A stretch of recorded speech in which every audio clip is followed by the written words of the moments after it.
하나님 말씀 신명기 31장 보겠습니다. 신명기 31장 1절부터 8절 말씀 오늘 한 절씩 교독하겠습니다.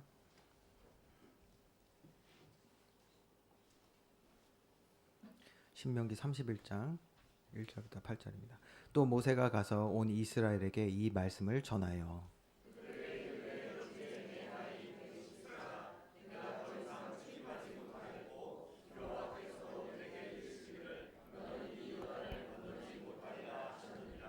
여호와께서 이미 말씀하신 것과 같이 내 하나님 여호와께서 너보다 먼저 건너가사 이 민족들을 내 앞에서 멸하시고 내가 그 땅을 차지하게 할 것이며 여호수아는 내 앞에서 건너갈지라.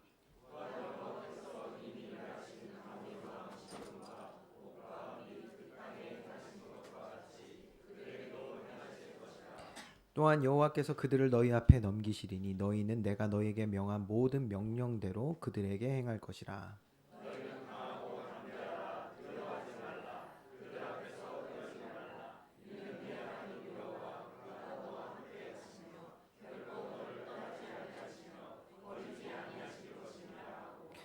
모세가 여호수아를 불러 온 이스라엘의 목전에서 그에게 이르되 너는 강하고 담대하라. 너는 이 백성을 거느리고 여호와께서 그들의 조상에게 주리라고 맹세하신 땅에 들어가서 그들에게 그 땅을 차지하게 하라.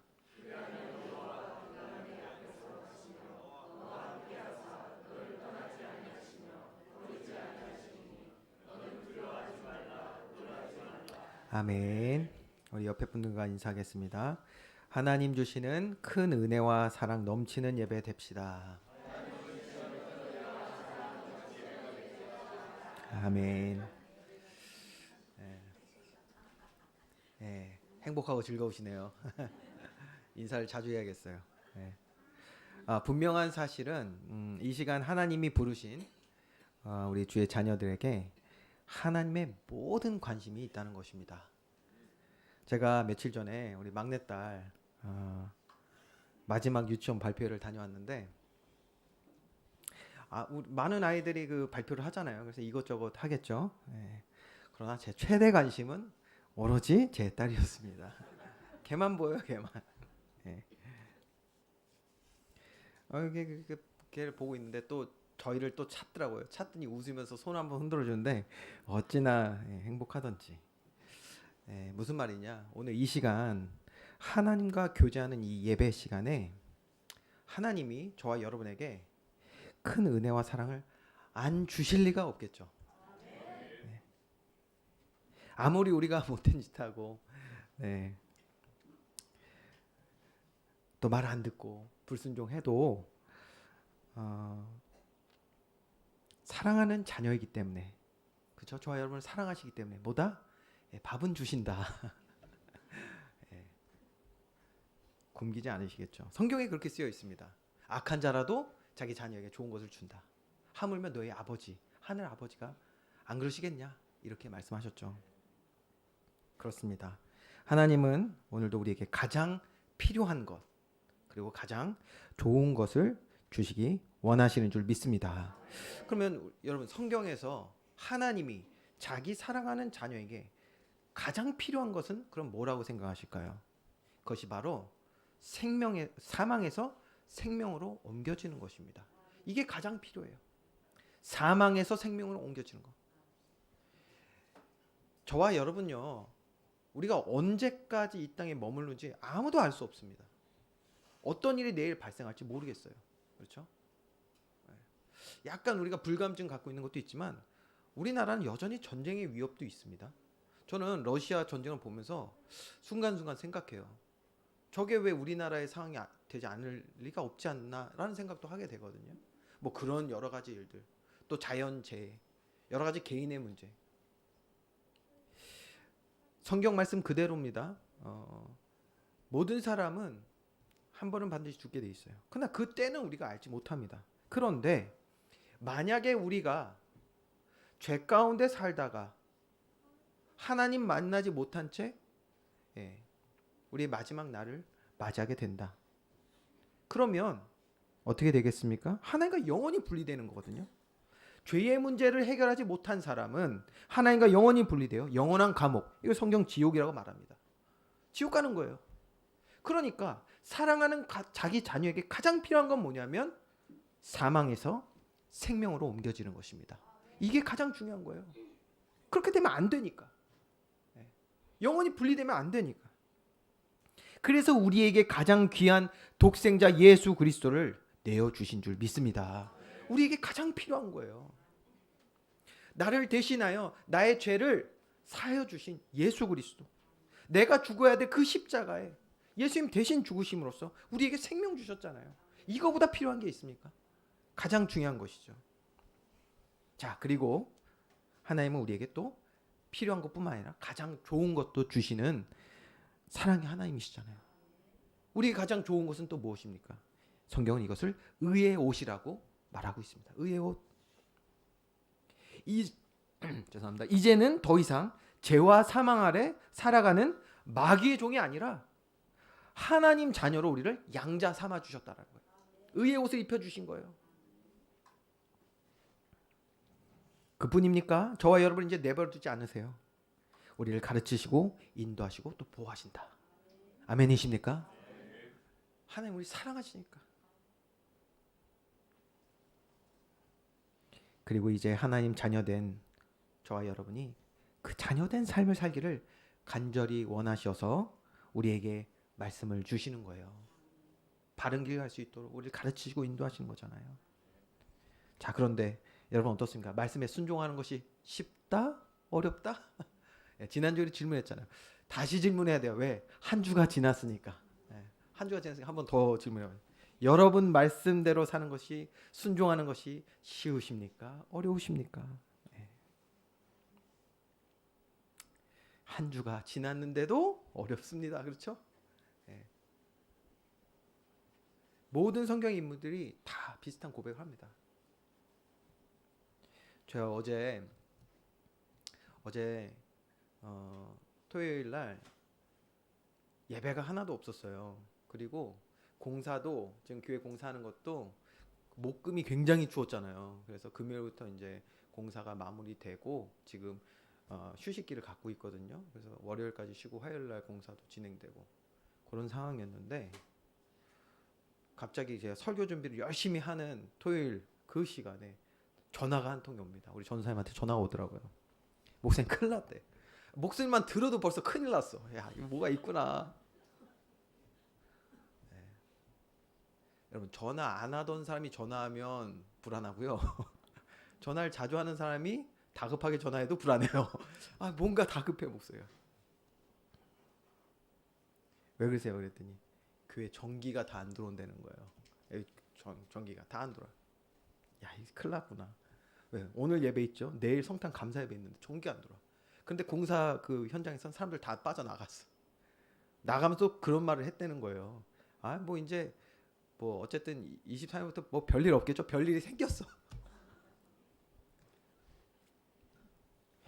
여러분 그때부터요 제가요 마음이 불안하고 염려되고 집중을 할 수가 없는 거예요. 설교 무슨 가만히 앉아 아무것도 못하고. 여러분 놀라운 사실 다 이제 해가지고 지금 불 잘 들어오고 있는데 주의 천사를 하나님께서 보내셔서 우리 권사님들이 간 거예요. 청소하시러 오셨다가 여기 불 안 들어온 걸 확인하신 거예요. 그거 확인 안 됐으면 우리 어제 확인 안 됐으면 오늘 예배 못 드릴 뻔했다니까요.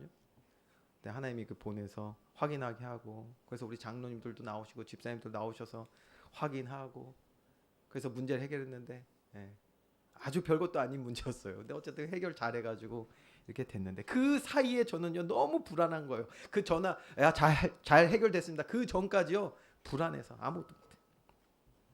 여러분 이렇게 우리는 조그만 일에도 내 수준과 경험을 넘어서는 일에 내 수준과 경험, 내가 아는 것과 내가 경험한 그 지식에서 조금만 벗어나도 불안하다니까요.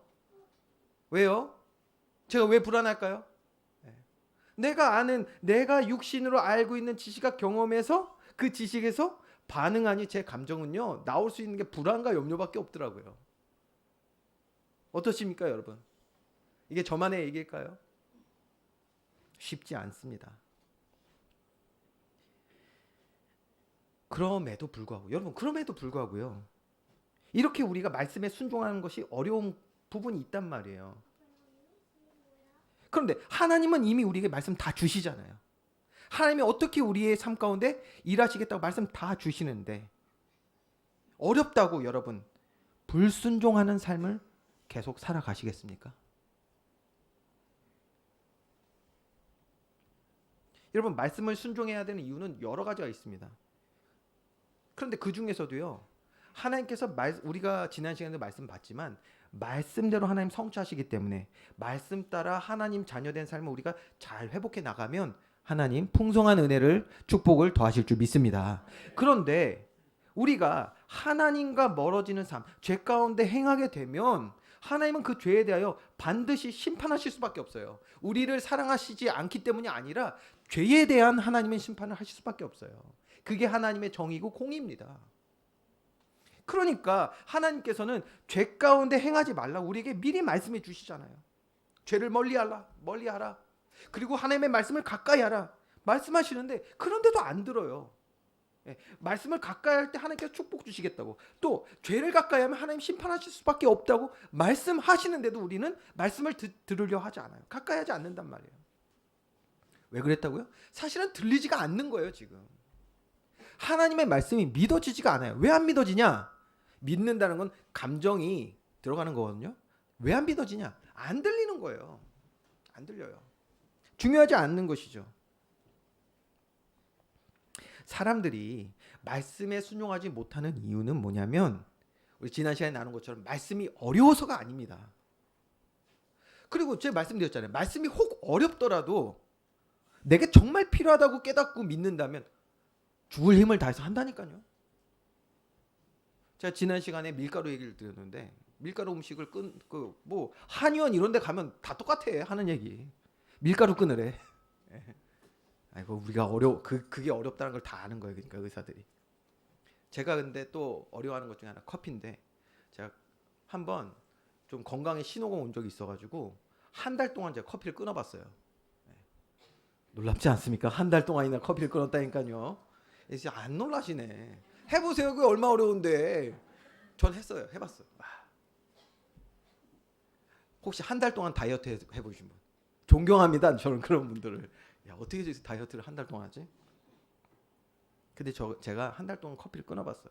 너무 어렵더라고요. 저는 계속 설교 준비하고 연구하고 글을 써야 되기 때문에 이게 뇌가 안 돌아가면 안 돼요. 근데 제가 대학 때부터 이 커피를 의존을 오래 해왔거든요. 이게 끊는 게 힘들더라고요.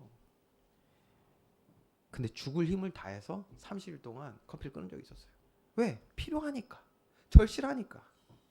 말씀이 어려워서 또 아니고요. 어렵다 하더라도 만약에 우리가 그 말씀의 필요함과 절실함을 안다면 하나님 말씀에 순종하는 그런 삶을 살려고 애쓰지 않겠습니까?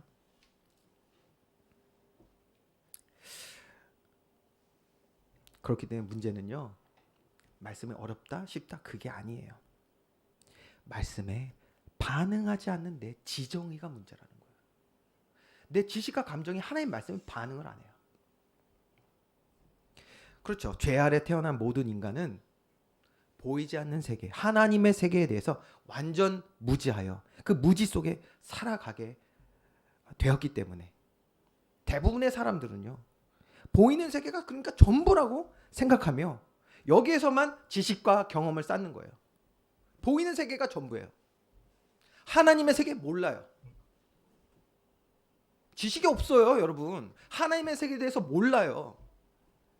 그러니 어떻게 하나님의 세계에 대한 감정을 쌓겠냐고요. 신뢰하고 믿는다? 안 생겨요. 왜 그렇습니까? 그대로입니다. 죄 아래 살아온 우리는 보이는 세계가 전부라 생각하며 지식과 경험을 쌓았고요. 그 지식과 경험을 바탕으로 한 감정들을 가지고 지금까지 살아온 거예요. 여러분, 지식과 감정 이 두 개가 합쳐지면 행동은 따라오는 거예요. 지정의. 우리의 의지적 결단, 행동은 따라오는 것입니다. 어디로부터? 지식과 감정을 통해서.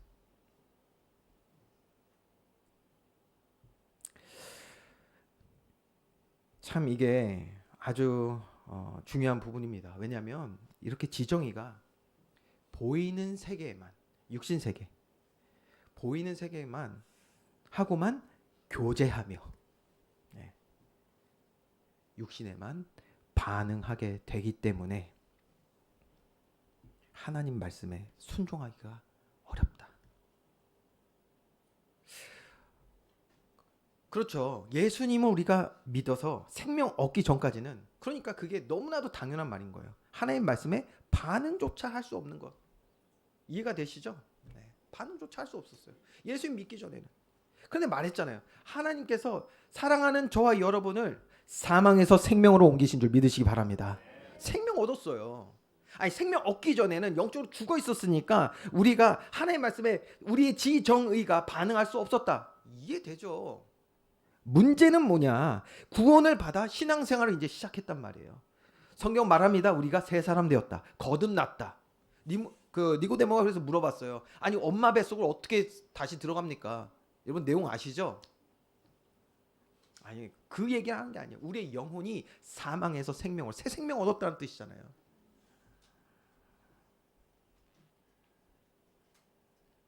그러면 새 생명 얻은 우리의 신앙은 그러면 거듭났으니까 정말 어린아이 같은 신앙인 거예요. 영세. 네? 이제 자라가겠죠. 어린아이 같은 신앙.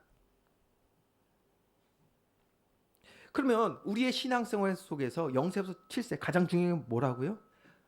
하나님과 우리의 관계를 회복하는 게 가장 중요한 거예요. 부모와의 관계. 나의 창조주. 나를 구원하신 하나님 아버지와 교제하는 일에 힘쓰는 우리의 신앙생활이 되어야 하는데, 여기에 힘쓰지 않고 뭐 했냐? 여전히 우리가 죄와 허물로 살아가던 때, 그때 길들여진 우리의 육신의 지정의로 신앙생활을 하게 된 거예요. 말씀에 반응하는 신앙생활이 아니라 내 기준과 생각에 반응하는 신앙생활을 하기 시작한 거예요. 하나님과의 관계 회복, 부모와의 관계 회복이 아닌 내 생각 내 뜻대로, 내가 원하는 대로 신앙생활을 시작하며 그 신앙의 연조가 쌓여간 거예요. 나이를 먹은 거예요. 그러니 하나님과의 바른 관계가 회복이 안 돼요. 신앙생활은 오래 해가도 이게 신앙생활을 바로 해나가지 못하면 하나님과의 관계가 회복이 되지 않아요. 예배를 참석도 합니다. 또 예배 참석해서 열심히 있을 수도 있어요. 그런데 말씀을 들을 때도, 교회 안에서 여러 가지 일들을 할 때도 여전히 어떻게? 이미 길들여진 육신의 지정의로, 육신으로 반응한단 말이에요. 이렇게 되면요, 혹시 우리 삶에 축복이 올 수도 있어요. 육신의 응답이 오죠. 또 사람들에게 인정받습니다. 그런 결과들이 보일 땐 너무 신나요, 신앙생활이. 근데 그렇지 않으면요, 점점 신앙생활에 힘을 잃어갑니다. 희염도 들고요. 그래서 신앙의 열심을 잃어버리는 거예요. 놀라운 사실, 하나님 그냥 안 두십니다. 왜요? 자녀니까. 우리를 가장 사랑하시는 분이 누구시다? 우리 하나님 아버지시니까. 그런 저와 여러분을 그냥 안 두신단 말이에요. 성경에 보면요, 그래서 삶의 어려운 일을 만나게 하십니다. 왜요? 하나님께 돌아오라고. 하나님께 맡겨야 할 일들을 허락하시는 거예요. 금요일 날 아주 중요한 간증 영상을 봤거든요. 그거 보니까 어떻습니까? 어마어마한 사람이었거든요. 어마어마한 사람의 간증이에요. 이게 제가 누가 얘기는 안 할게요. 근데 하나님을 정말 만나게 하시고요. 그 육신의 그 강하고 똑똑하고 잘난 그 모든 기준 때문에 하나님 만날 수 없었던 그 견고한 교만을 하나님 무너뜨리시게 하여 삶에 정말 어려운 일을 만나게 하셨더라고요. 네. 아들의 마약 문제. 네. 어쨌든 하나님이 택한 자기 백성을 그냥 두시지 않기 때문에 삶의 어려운 일을 만나게 해서라도 하나님께 돌아오게 하신다라는 거. 왜? 맡기지 않으면 답이 없거든요. 그러면 어떻게 됩니까? 예배 자리로 다시 돌아오게 됩니다. 그리고 겸손히 하나님 바라보며 기도하게 하십니다. 이때 정말 중요해요. 이때 뭐 해야 되냐? 날 향한 하나님의 정말 뜻을 찾아야 돼요. 이때 하나님의 뜻을 발견해야 돼요. 왜 내게 이 일을 행하셨는가? 왜 하나님께 부르짖게 하셨는가? 이때 정말 하나님 만나야 된단 말이에요. 이때 하나님을 경험해야 합니다. 그래서 가장 먼저 우리의 지식과 경험이 새롭게 됨을 체험해야 돼요. 하나님이 내게 어떤 분이신지 머리가 아닌 우리의 온 삶을 통하여 깨달아 가야 될 줄 믿으시기 바랍니다. 그렇게 되면 어떻게 되냐? 드디어 우리 안에 감정이 변화가 일어나는 거예요. 감정이. 놀라운 변화가 일어나기 시작합니다. 어떤 변화입니까? 먼저 하나님 더 알아가고 싶어지는 거예요. 하나님을 만나고 하나님을 경험하게 되니 우리의 지식과 경험이 우리의 지식에 쌓이는 거예요. 그러니까 하나님 더 알아가고 싶어져요.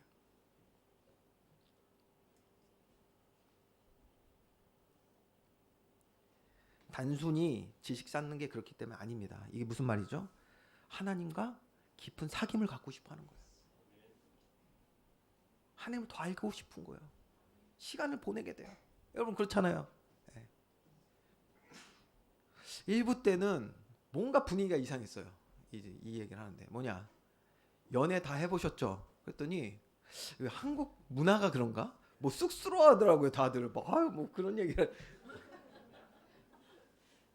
아니 그냥 이거 말씀 하려고 얘기하는 거야. 아니 그러니까 연애할 때 더 알고 싶고, 그러니까 더 깊이 사귐 갖고 싶으니까 시간을 들이고, 그렇죠? 마음을 들이고 하지 않습니까? 단순히 지식을 쌓는 것이 아니라 하나님을 더 알기 원해요. 더 사귀기 원해요. 그 하나님과의 교제의 시간을 너무 기다리게 된다는 거예요. 여러분 이게 바로 감정의 변화입니다. 여러분 보세요. 옛날에 안 그랬다니까요. 그런데 하나님의 말씀이 임한 사람들에게 어떤 변화가 일어나냐? 하나님 더 알고 원하는 거예요. 교제하고 싶어지는 거예요. 기다려지는 거예요.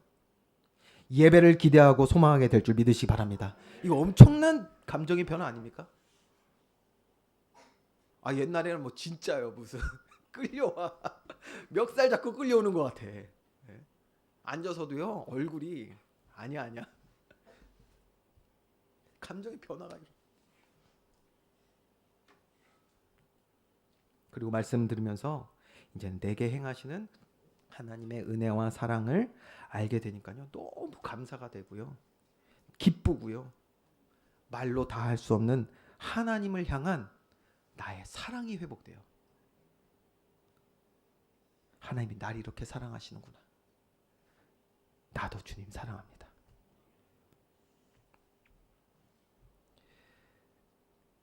그리고 또 말씀 들으면서 하나님이 나를 절대 포기하지 않으심을 알게 되잖아요. 말씀하신 것을 나의 삶에, 가정에, 그리고 이 땅에 반드시 성취하심을 또 보게 되니까 어떻게 되냐? 이제 하나님을 더욱 신뢰하게 됩니다. 하나님을 신뢰하게 되는 거예요. 그래서 하나님과의 교제가 예배가 깊어지면 깊어질수록 그 개인은, 그 사람은 믿음의 사람으로 세워지게 될 줄 믿습니다. 그래서 믿음의 사람으로 세워지는 거예요. 요셉이라는 사람 한 명으로 이거 다 정리할 수 있잖아요. 그렇죠? 요셉이 어떤 사람입니까? 하나님의 영으로 충만한 사람이라고 했어요. 다른 말로 하면요, 예배자였단 말이에요. 하나님과 깊은 교제에 있던 사람이에요. 그러니까요, 자신에게 여러 가지 일이 일어납니다. 개인에게, 또 가정에, 또 자신이 임했던 그 나라들에 여러 가지 일이 있지만 어떻게 합니까? 굳건히 하나님의 말씀을 신뢰하여 겸손히 말씀에 순종하는 믿음의 사람이 바로 요셉이었단 말이에요. 이런 믿음의 사람 되어주는 저와 여러분 되기를 주님의 이름으로 축원드립니다. 이렇게 지식과 감정이 하나님께 반응하는 사람 되면 우리의 삶에 주님 기뻐하시는 행동은 따라오는 거예요. 지정의의 의는요 자동 반사적인 겁니다.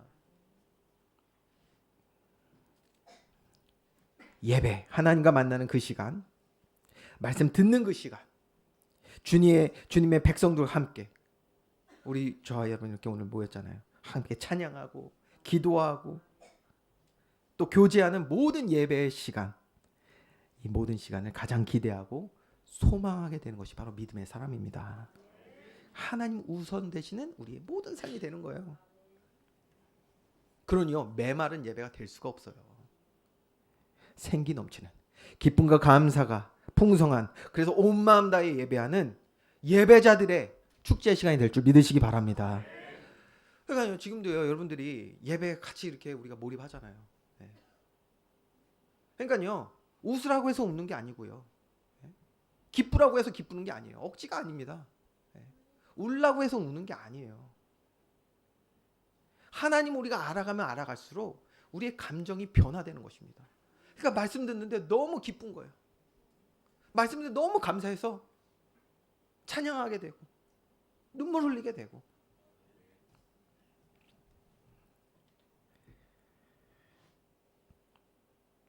제가 계속해서 기도하는 것도 있지만요, 또 한 해 동안 이렇게 쭉 오면서 너무 또 감사한 게 우리 은혜 받는 성도님들 가운데 예배자들이 세워지는 게 보여요. 예배자들이 세워져서 정말 하나님 기뻐하시는 참된 예배 가운데 들어가는 모습 보니까 얼마나 감사한지. 점점 믿음 세워지고 또 감당할 만한 모든 일들 가운데 말씀에 순종하는, 그래서 하나님의 놀라운 역사 가운데 동참되어지는 저와 여러분 우리 교회 되길 주님의 이름으로 축원드립니다. 그래서 오늘 이렇게 믿음의 사람으로 세워지는 일에 아주 중요한 방법을 오늘 또 하나님께서 말씀해 주고 계시거든요. 무엇이냐? 바로 하나님이 우리에게 주신 은혜와 사랑을 우리 삶 가운데 되새기라는 거예요. 하나님은요 지금 가나안 입성을 앞두고 있는 그 이스라엘 백성, 그 이스라엘 백성들에게 주의 종 모세를 통해서 계속해서 뭐 하십니까? 하나님 자녀된 삶을 살아내기 위한 교육을 하시거든요. 자 보세요. 가나안에 들어가는 게 중요한 게 아니에요 지금.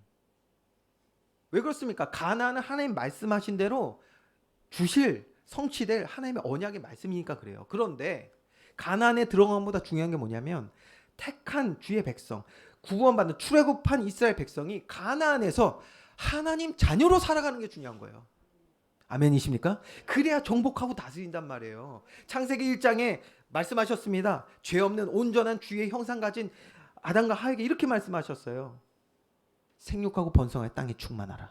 땅을 정복하라. 하나님의 말씀은 반드시 이루어집니다. 내 개인을 향한 하나님의 뜻 반드시 이루어집니다. 우리 가정과 우리의 직장과 또 이 땅에 하나님 계획하심은 반드시 이루어집니다.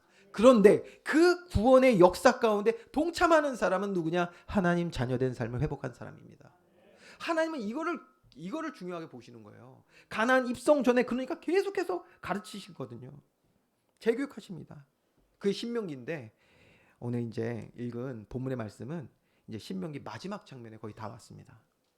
오늘 1절, 2절 말씀 보니까 어떤 상황이냐? 모세가 이제 나이가 120이에요. 이제 고령의 나이가 되었습니다. 하나님 부르실 날이 언제일지 알 수 없을 정도로 이제 나이가 많아져서 120. 그 2절 말씀 보면 더 이상 출입하지 못하겠다라고 했습니다. 여기서 출입하지 못한다는 뜻은 기력이 많이 쇠하여서 더 이상 이스라엘 백성을 이끌 수 없다라는 의미입니다. 그런 나이가 됐어요. 그리고 2절에 또 보면요, 모세가 어떤 얘기를 합니까? 하나님 말씀하셨던 거를 이제 얘기하는데 가나안에 모세는 입성하지 못할 것에 대해서도 말씀하고 있습니다. 기억하시죠? 자, 이 부분에 대해서는 우리가 계속 이제 이어지는 다음 시간에 좀 더 자세히 보겠습니다. 중요한 건 뭐냐면 오늘 내용으로부터 이제 모세의 마지막 설교, 당부의 설교가 이제 시작이 된 것입니다. 그래서 마지막 당부의 내용을 어떻게 이제 모세가 나누는지를 이제 중요한 내용을 봐야겠는데요. 3절 말씀을 여러분이 한번 읽어보겠습니다. 3절 말씀 시작.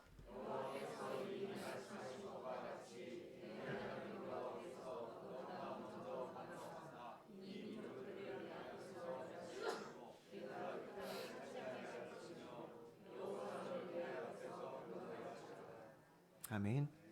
자, 가나안을 건너가는데 어떤 일이 일어난다고 말씀하셨냐면 하나님이 먼저 가셔서 그들을 멸하시고 그 땅을 차지하게 하시겠다고 말씀하셨어요. 근데 여기 또 중요한 게 있어요. 뭐라고 하셨냐? 이미 말씀하신 것 같이라고 했어요. 여러분, 이게 왜 중요합니까? 왜 하나님께서는 모세를 통해서, 모세의 마지막 이제 설교를 통해서 이 부분을 다시 말씀하고 계실까? 이미 말씀하신 것. 하나님의 말씀 반드시 성취된다니까요. 어떻게 하신다고 그랬어요? 내 하나님 여호와께서 너보다 먼저 건너가사 이 민족들을 내 앞에서 멸하시고 내가 그 땅을 차지하게 할 것이며, 말씀하신 대로 성취되는 줄 믿으시기 바랍니다. 근데 이미 말씀하신 것이라고 강조하세요. 왜 그렇게 하셨냔 말이에요.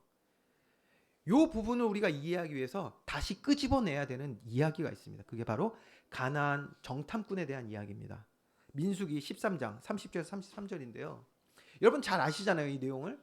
가나안에 이제 들어가기 전에 하나님께서는 정탐꾼을 보내십니다. 12 정탐꾼. 제가 어렸을 때는 정탐꾼이라고 하니까 무슨 생각했냐면 그 스파이, 정탐꾼이 스파이라는 뜻이거든요. 그러니까 뭐 제 수준에서 그냥 제임스 본드 뭐 이런 거 생각했어요. 날렵하고 말이야. 뭐 그런 거 생각했는데 내용상 보면 이 정탐꾼이 누구냐면 12지파의 지도자들이에요. 지도자들. 그 무리를 이끄는 수장들이란 말이에요. 이 사람들이 정탐꾼으로 해서 가나안에 들어가요. 그리고 40일 동안 그 땅을, 하나님이 약속하신 땅을 먼저 보게 하십니다. 그때의 내용이거든요, 지금. 자, 볼까요? 갈렙과 여호수아인데, 갈렙이 모세 앞에서 백성을 조용하게 하고 이르되 우리가 곧 올라가서 그 땅을 취하자. 능히 이기리라. 자, 여호수아하고 갈렙은 뭐라고 얘기하냐면 하나님의 주신 땅을 우리가 능히 얻을 수 있다라고 말합니다. 그런데 그와 함께 올라갔던 사람들은 이르되 우리는 능히 올라가서 그 백성을 치지 못하리라. 반대의 말을 해요. 그러면서 뭐라고 말하냐? 그들은 우리보다 강하니라. 이스라엘 자손 앞에서 그 정탐한 땅을 악평합니다. 이 하나님을 조롱하는 일을 하는 거예요. 하나님이 주시겠다고 그랬는데 그 땅을 악평해요. 그럼 또 뭐라고 말합니까? 우리가 두루 다니며 정탐한 땅은 그 거주민을 삼키는 땅이라. 죽음의 땅이래요. 하나님이 젖과 꿀이 흐르는 생명의 땅이라고 말씀하셨는데 죽는 땅이래. 죽는 땅. 우리가 거기 거주하면 죽는다. 네피림의 후손이 있다. 그래서 우리가 그들과 비교하면 메뚜기 같다. 이렇게 말을 하는 거예요. 하여튼 이런 불신앙들은 하여튼 길어. 하여튼 믿음의 말은 짧잖아요. 우리가 취한다. 끝. 불신앙의 말. 자, 12명의 정탐꾼 중에 2명, 여호수아 갈렙 외에는 모두 불신앙을 했어요. 이거 왜 그랬을까요, 여러분? 40일 동안 정탐하는 동안에 여러 것들을 보고 들었겠죠. 경험했겠죠. 체험했겠죠. 그런데 그 모든 지식과 정보, 경험한 것을 가지고 하나님과 교제한 사람은 2명밖에 없었다는 뜻이에요. 2명밖에 없었어요. 나머지 10명은요. 세상 지식 경험으로 얻은 그 지정의로 자신들이 40일 동안 보고 들은 것을 판단하고 있는 거예요. 그러니까 돌아와서 말하는 것도 온통 불신앙이 될 수밖에 없는 거예요. 현실적으로 그럴 수 있죠. 정말 그들보다 큰 거인처럼 보이고요. 견고한 성들이 있고요. 그리고 이들은 훈련되지 않은 백성이잖아요. 지금 출애굽한 노예 생활하다 출애굽한 사람들이잖아요. 그러니까 현실적으로는 그게 맞을 수도 있어요. 자, 여러분, 이 10명의 정탐꾼, 이들이 반응하는 지정의를 보세요. 어떻습니까? 말씀에 순종할 수 없는 상태예요. 온갖 불신앙이 가득하잖아요. 자, 이 말을 들은 이스라엘 백성 그럼 어땠을까? 어디에 반응하냐? 여호수아 갈렙이 말한 믿음의 말에 반응하는 백성들이 없어요. 10명의 정탐꾼의 말에 반응합니다. 이게 너무 아픈 현실이에요. 너무 아파요. 민수기 14장 1절에서 4절 말씀. 온 회중이 소리를 높여 부르짖으며 백성이 밤새도록 통곡하였더라. 통곡합니다. 어디에 반응해서? 불신앙의 말에 반응해서 통곡해요. 이스라엘 자손이 다 모세와 아론을 원망하며, 왜 원망합니까? 불신앙의 말에 반응해서 원망해요. 하나님의 말씀에 반응한다면 하나님 주시겠다고 했으니까 기뻐해야 되잖아요. 춤춰야 되잖아요. 통곡하고 원망해요. 더 나아가서 온 회중이 그들에게 이르되 우리가 애굽 땅에서 죽었거나 이 광야에서 죽었으면 좋았을 것을 어찌하여 여호와가, 하나님 원망합니다. 이제 우리 처자가 사로잡히리니 애굽으로 돌아가는 것이 낫지 아니하랴. 애굽으로 돌아가자. 구원해 줬더니 애굽으로 돌아가겠대. 죄와 사망으로 들어가자. 멸망할 소돔과 고모라로 들어가서 불 맞고 죽자는 거예요 지금. 여러분 이 사실 정말 오늘 이 시간 바로 깨달아야 됩니다. 여러분 이거 보면 아시겠죠? 나의 감정이라는 것은요, 그죠? 이 원망하고 뭐 지금 통곡하고 이렇게 할 수밖에 없는 나의 감정이라는 것은 결국 뭐다? 내가 반응하는 지식으로부터 오는 거예요. 이들은 지금 어디에 반응하고 있습니까? 불신앙에 반응하고 있잖아요. 세상에 반응하고 있잖아요. 세상 경험, 지식에 반응하고 있어요. 하나님 말씀에 반응하지 못합니다. 여호수아 갈렙처럼 하나님이 성취하실 그 말씀에 기대와 소망을 갖고 반응할 수 있었다면 이렇게 안 하겠죠. 그런데 반대로 반응하고 있잖아요. 반대로. 그러니 어떻게 합니까? 말씀에 순종하기를 거부하게 되는 것입니다. 애굽으로 돌아가자. 그래서 이런 이스라엘 백성임을 잘 아시는 하나님이기 때문에 그래서 이렇게 말씀해 주신 거거든요. 그래서 더 자세히 어떻게 설명해 주시냐? 4절에서 5절 말씀, 본문 4절에서 5절 말씀 보면요. 또 여호와께서 이미 멸하신 아모리 왕 시온과 옥과 및 그 땅에 행하신 것과 같이 그들에게도 행하실 것이라. 여러분 광야 지나오면서요, 하나님이 이들에게 이미 말씀 그대로 성취하심을 보게 하셨잖아요. 그 하나님의 은혜를 지금 기억하게 하시는 거예요. 교육하시는 겁니다. 우리의 지식을 바꿔주시는 이 일을 하는 거예요. 그때와 같이 이미 승리 주셨던, 말씀 성취하셨던 그때와 같이 하나님이 이스라엘을 도우실 것이라는 말씀을 주시면서, 그래서 말씀 신뢰해라, 순종해라, 이렇게 명령하신 것입니다. 자, 그러니까요 6절 말씀 보면요, 그런 가운데 이렇게 말씀합니다. 강하고 담대하라, 두려워하지 말라, 이렇게 말씀하셨어요. 그러니까 여러분 아시겠죠? 강하고 담대하고 두려운 것은 어디서 온다? 지식에서 오는 거예요. 말씀의 기대와 소망을 갖지 못하면, 우리가 거기에 반응하지 못하면, 성취될 하나님의 말씀임에도 불구하고 반응하지 않는다면 과연 내 삶의 많은 일들 앞에 우리가 강하고 담대할 수 있겠습니까?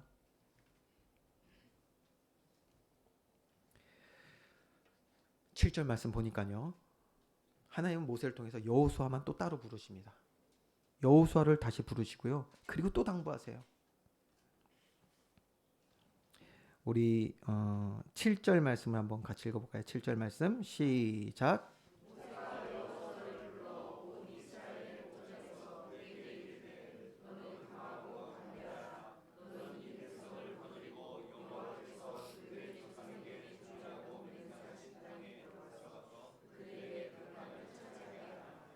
아멘. 백성에게 먼저 말씀하시고 그리고 여호수아를 따로 불러서 이 말씀을 또 하세요. 왜 여호수아에게 다시 이야기하셨냐? 우리 지금 민수기 그 정탐꾼 내용에서 봤잖아요. 이들이 믿음 연약합니다.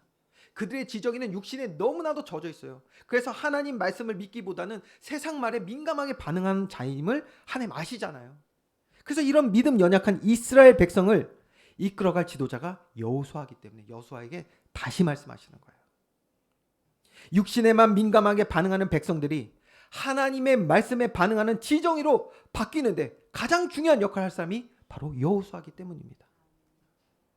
앞선 지도자 여호수아. 그런 의미에서 교회의 지도자로 세우신 목회자들, 중직자들이 먼저 하나님의 말씀에 반응하는 지정의로 회복되기를 주님으로 축원드립니다. 너무 중요해요. 왜요? 우리는 함께 주의 공동체를 이끌어가야 하기 때문에, 맡겨주신 교회를 잘 이끌어가기 위해서 오늘 우리 주의 종들에게 먼저 말씀해 주시고요. 자, 그러면 여러분 보세요. 우리에게 허락하신 가정은 여러분 어떻습니까? 가정. 여러분의 가정 말이에요. 여러분의 가정에 여호수아는 누굽니까? 저와 여러분이잖아요. 우리가 하나님 말씀에 반응하는 삶을 가정에서 살아낼 때, 그래서 주의 말씀으로 강하고 담대한 믿음의 사람으로 우리가 살아가게 되면 사랑하는 가족들이요, 우리의 믿음을 보게 될 것입니다. 세상에만 반응하던 이들의 지정에도 그렇기 때문에 조금씩 변화되어 갈 줄 믿으시기 바랍니다. 결론입니다. 오늘 하나님이 알게 하시는 말씀에 순종하는 믿음의 사람 되는 방법은 이렇게 바로 하나님의 은혜와 사랑을 삶에 되새겨 기억하는 것입니다. 자, 그러면 어떻게 기억하겠습니까? 어떻게 기억해야겠죠? 기억하기 전에 질문 하나를 제가 하겠습니다.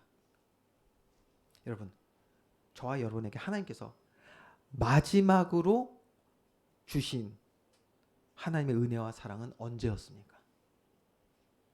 여러분의 삶에 하나님께서 마지막으로 주셨던 은혜와 사랑 언제였습니까? 야, 그렇죠. 제가 요 반응을 원했어요. 그래야 다음 설교를 이어갈 수가 있어서. 놀라운 사실 알려드릴게요. 언제였지? 자, 1부 때는 요걸 못했어요.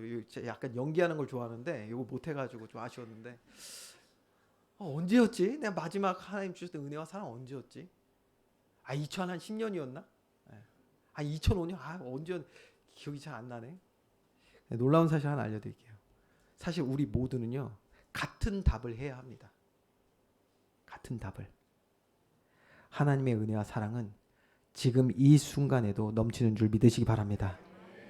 마지막으로 내게 주신 사랑과 은혜 지금입니다. 지금. 여러분, 우리에게 주셨던 모든 시간을 한번 잘게 쪼개보세요. 모든 시간을 쪼개요. 하나님의 사랑이 아닌 순간이 한순간도 없습니다. 하나님의 사랑, 예수 그리스도의 은혜는 영원하기 때문입니다. 영원한 사랑, 영원한 은혜. 어느 시점의 은혜였고 사랑이었다?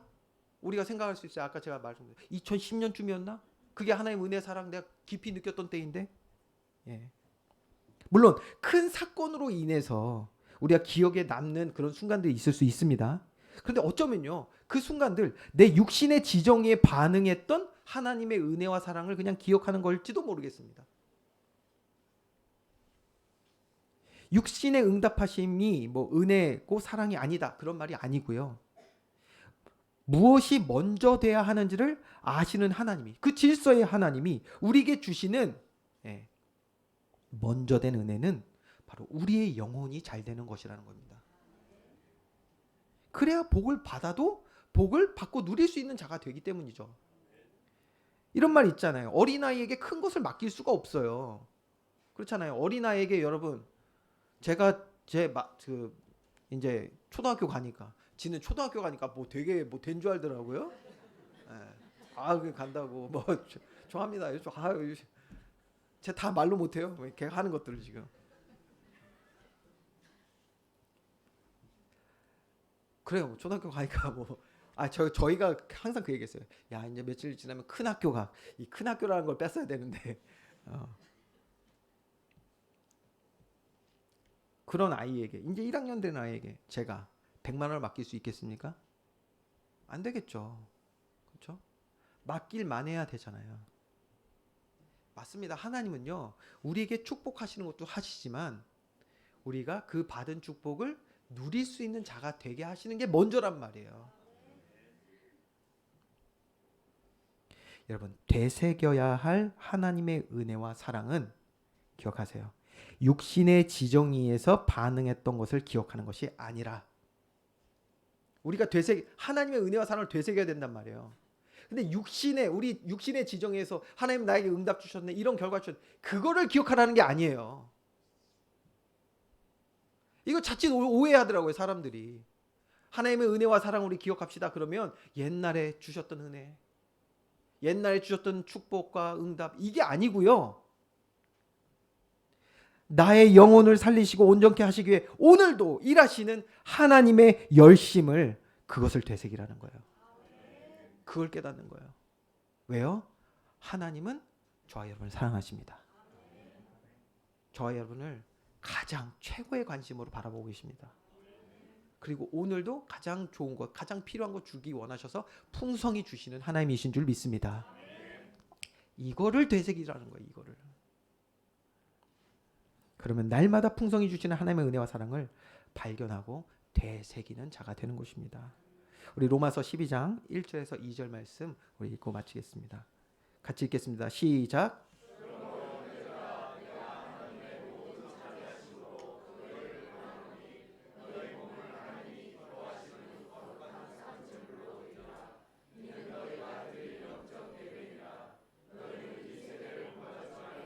오직 마음을 새롭게 함으로 변화를 받아 하나님의 선하시고 기뻐하시고 온전하신 뜻이 무엇인지 분별하도록 하라. 아멘. 예배 회복. 더 강조해도 지나침이 없습니다. 바른 지정의를 회복하는 유일한 길이 바로 예배이기 때문입니다.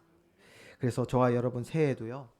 더욱더 믿음으로 세워져서 주시는 하나님의 말씀에 아멘하며 또 순종하는 주의 사랑하는 자 되어서 강하고 담대히 성취될 말씀에 주역들 되어지는 은혜의 길을 주님의 이름으로 축원드립니다. 기도하겠습니다. 사랑과 은혜가 풍성하신 하나님, 2023년도에도 우리에게 은혜 주시고 여기까지 인도하시며 특별히 하나님과 깊이 교제하는 이 예배 축복 안으로 들어오는 은혜 허락하심에 감사를 드립니다. 하나님, 정말 주님이 주시는 은혜와 사랑을 깊이 깨닫고 누리는 주의 자녀들 되기를 간절히 소원하오니 하나님, 우리 모든 삶 가운데 주의 놀라운 구원의 일을, 그 열심을 깨달아갈 수 있는 그런 지혜로운 자녀들, 믿음의 사람들 되게 하여 주시옵소서. 하나님, 2024년도 또 소망하고 기대합니다. 더욱더 예배 속에서 은혜 풍성함 누리게 하시고 믿음으로 자라서 주신 하나님의 말씀, 성취될 말씀에 주역으로 참여되어서 하나님의 영광 나타낼 수 있는 우리 온 교회 되게 하여 주시옵소서. 감사드리며 예수 그리스도의 이름으로 기도합니다. 아멘.